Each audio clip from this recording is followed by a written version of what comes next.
Raven Creek is one of Project Zomboid's most popular modded maps. Essentially a miniature compacted version of Louisville. It still has most of the features of the big city, including many apartments and high-rise buildings, but in a much smaller area. This leads to a nice mix between difficulty and also interesting terrain. Adding on to that, we are using 10 years later, which in my opinion is one of the best mods if you want to completely change the flow of the game.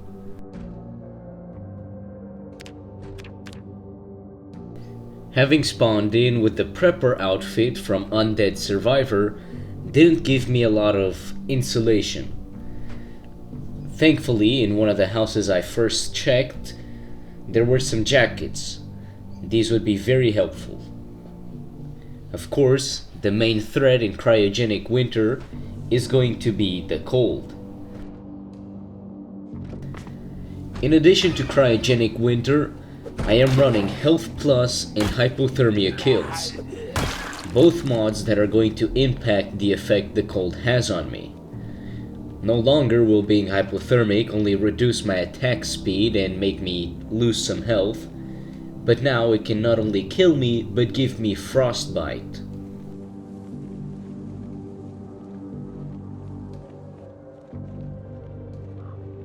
Following my map, I made my way to a school of sorts. I'm actually not sure what it is, but there was some loot inside, even though not much. This building was too large to be used as a base. The generator efficiency wouldn't be good here.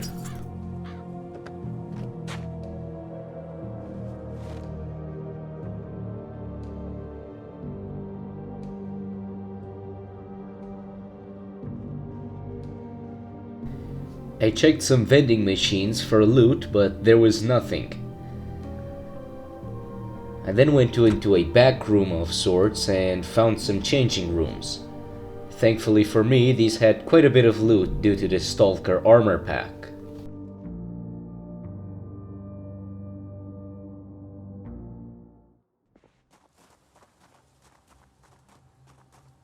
I make my way out through the back of the complex after looting and looking around a bit more. I had to find a good place to set up a base, but I just didn't know where. I was considering maybe one of the mansions by the river, as then I would have infinite water, but most of them didn't have good enough defenses, and you never know what could happen around here.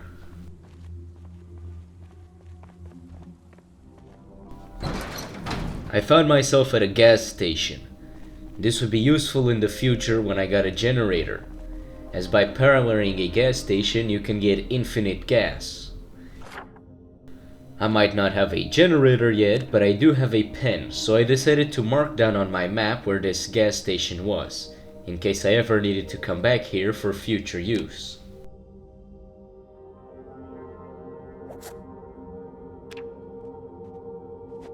I quickly looted the inside of the store. There wasn't a lot of food, but there was some, and this was all I needed for now.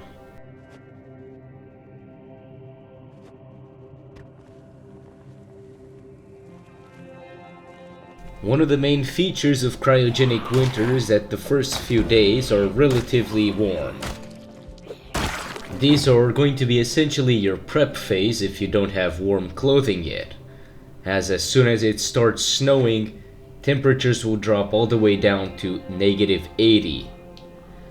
I'm currently playing with a regular/normal difficulty, meaning that temperatures will fluctuate from -30 to -80 degrees.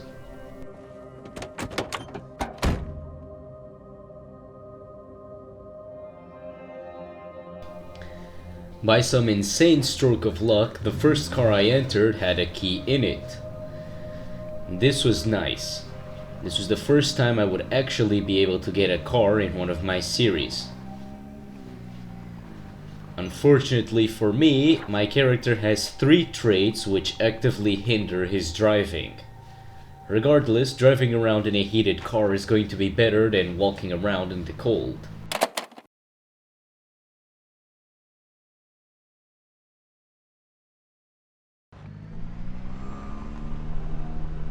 I had seen on my map that there was some kind of a large industrial structure a little bit to the south from here. I decided to go check it out. I didn't know what it was, but I figured it could make a good base spot.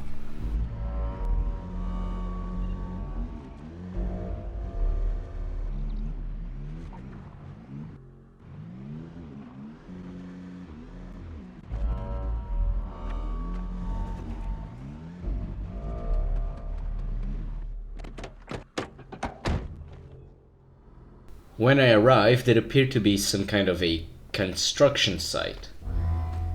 There was a large apartment-looking building, which I figure is under construction. Unfortunately, this was not going to be a good spot to make a base, for it would be extremely inefficient to use a generator inside a building this large.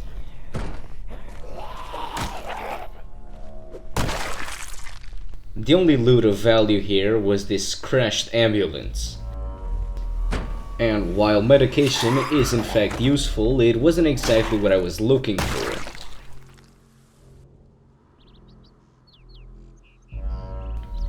Back on the map, I tried to figure out where I could be relatively safe from zomboids while also still being relatively close to the center of the city to go pick up loot. I figured I would go down and check out those very large residential buildings on the map. They seem to be some kind of mansion, which isn't ideal for generator efficiency, but it's definitely going to be better than an apartment block. Especially since mansions tend to have walls around them which are in fact indestructible to zombies.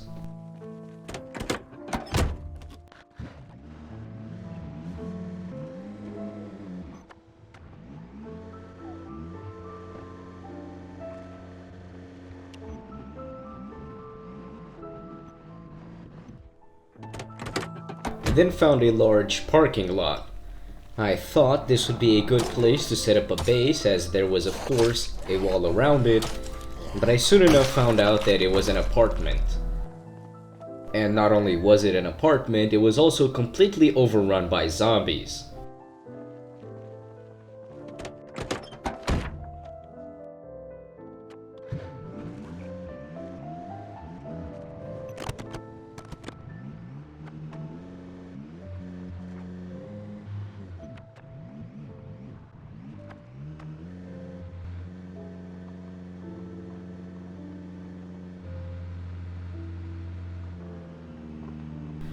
Of all the places where I expected to build a base, Pizza World was definitely not one of them.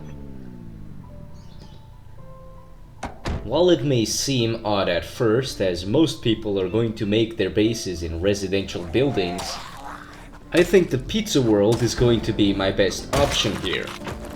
Not only is it relatively large, but the interior doesn't actually have that many electronics. If I get rid of most of the ovens, then I'm going to have pretty good generator efficiency regarding the size of the building. There's a couple of rooms and even a back garage that can work as a storage room. I can also completely deconstruct all the furniture, such as the tables and chairs at the front of the Pizza World, and use that as a general purpose area and place down whatever I want. Even though it's lacking a gate, I can simply block up the entrance using cars, resulting in a completely impenetrable defense around me. The only problem being that I'm going to need another car. Since it was getting late, I decided to just go indoors and check out the interior of the Pizza World. There wasn't much, but there were a couple of lockers with some loot, I guess. Most importantly, I had the storage room, which was completely sealed up and was probably my best chance for a place to sleep right now.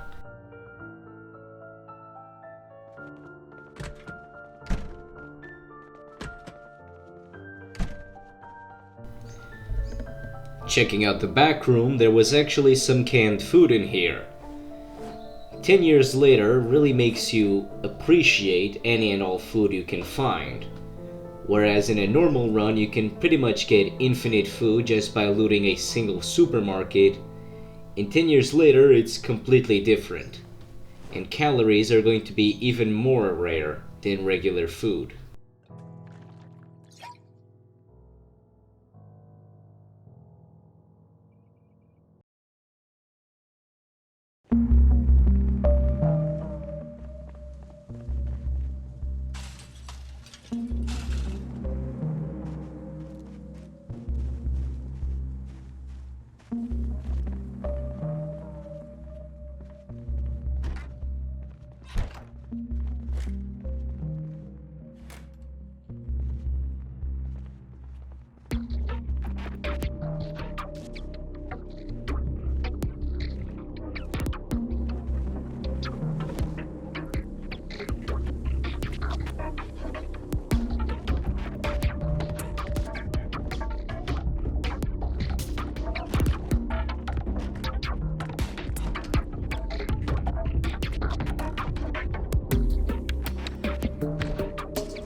Day 2 started off with possibly the heaviest fog I have ever seen in Project Zomboid. The fog was so dense that you quite literally couldn't see anything.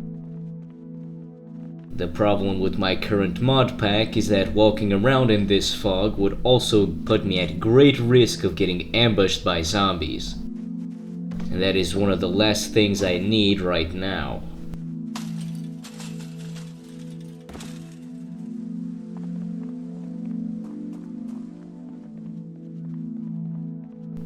I figured my best option was really going to be just staying indoors and waiting it out. Even though this usually means losing about 6 hours of your day, I don't mind going 6 hours without getting ambushed.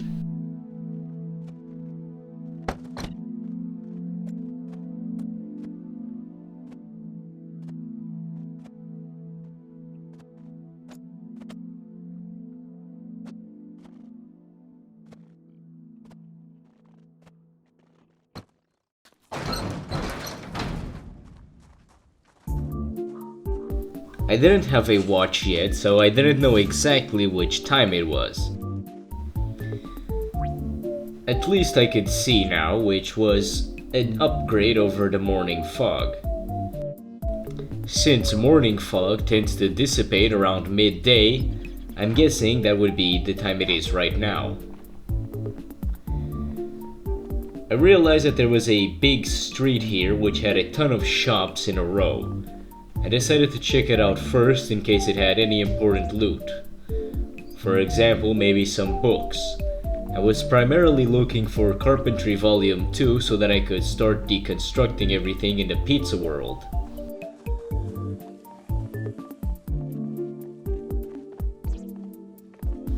Soon enough, I had found an Enigma books, which was perfect.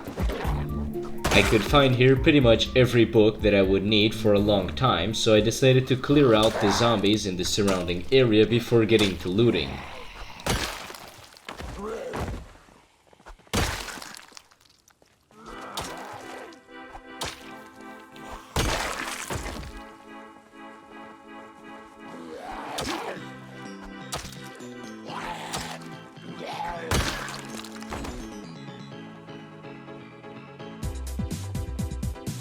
While searching for a car that I could use to lock up the entrance, turns out I picked up the key to this Jeep on a zombie corpse earlier. Unfortunately for me, it had no battery, so I would have to replace it, but I really didn't mind taking the battery out of my old car and putting it into the Jeep.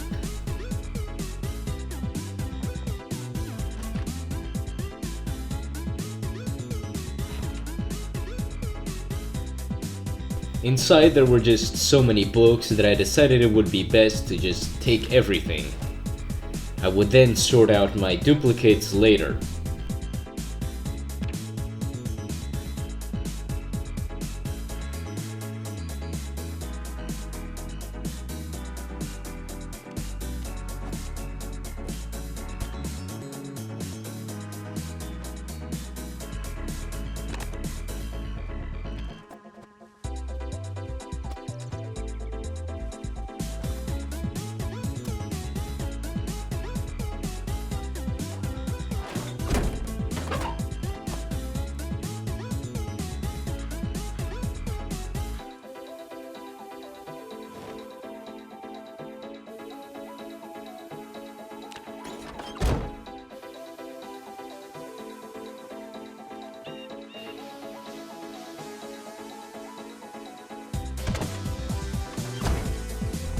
After replacing the battery, I discovered that the Jeep is a lot faster than my old car, even though it's technically going at the same speed since I have student driver. This was definitely an upgrade and I'm glad I found the key for it. I could also block out the entrance now instead of having it, well, open. While it didn't have much gas, that really wasn't a problem as I was gonna be able to refuel it soon anyways just by taking fuel out of my old car.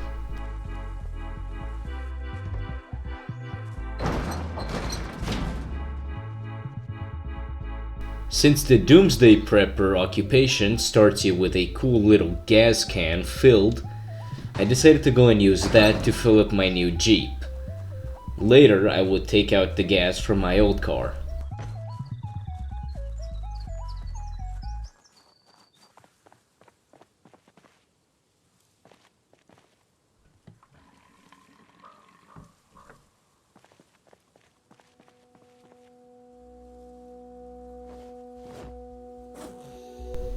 I still had some loot to bring indoors, namely my 700 books that I had just looted. But since I really didn't have a place to put them, I decided it was better to just go to sleep now.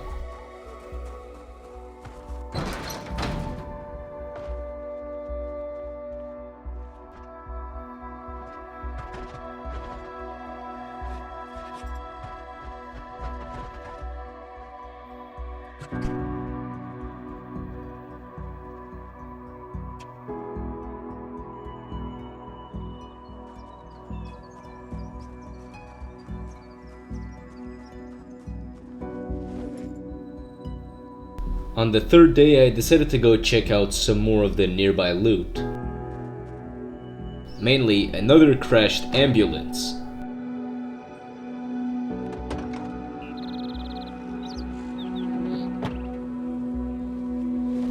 Inside there were 2 trauma bags. A tip for new players: whenever you find bags, you should bring them back with you. Bags can essentially serve as mobile storage, or immobile storage, as just placing down bags on a tile lets you use them to put away items. This is why I always keep the duffel bags and such that I find.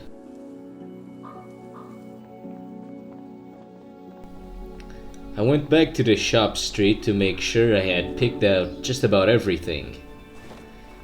There was a diner and there was also a locked away store, which I didn't know how to access without a sledgehammer.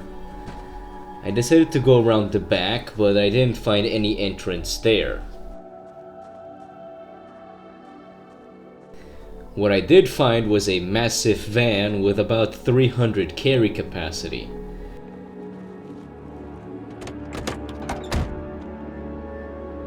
It wasn't in great condition, and it was pretty much empty, but at least I had the key for it, which meant that fixing it was going to be on my priority list from now on.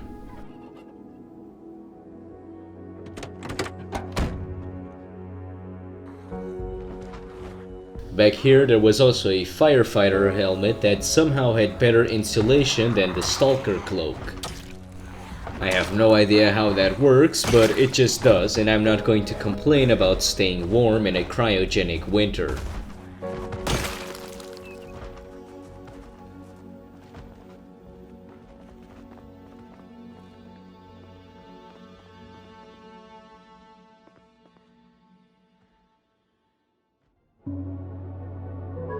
Unfortunately for me, the back doors didn't lead into the sewers.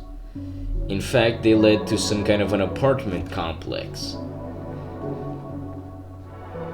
This was just a regular apartment complex. There was really no special loot in here.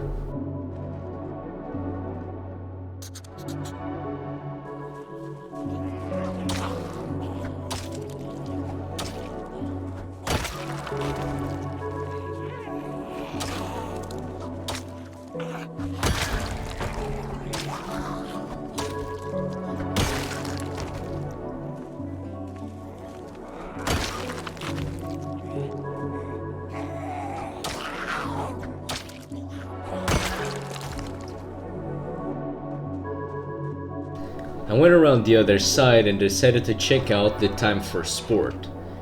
These sports stores tend to be pretty good, as quite often they're going to have a couple of weapons, mainly baseball bats, and sometimes even some helmets such as baseball and football helmets, which are both really good. Inside I found a ton of baseball bats, meaning that I was pretty much sorted for weapons for quite a while. I could also modify these baseball bats. For example, I could tie a chain around one and pretend I'm Negan. Inside I also found glow sticks. These are kind of useless normally, but since I didn't have a flashlight and there was no light whatsoever at night due to the power already being out, glow sticks actually emit quite a large amount of light. Dare I say, even more than something like a flashlight.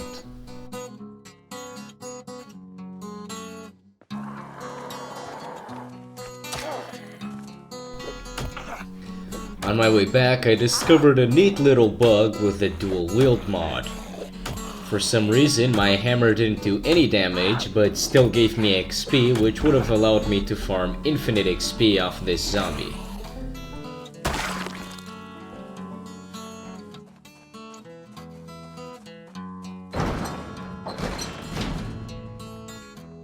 I quickly realized I was gonna need to find some more places to put loot. Ideally, I would either craft up some boxes or I would just steal some. But I think for now, that's all I'm gonna be doing.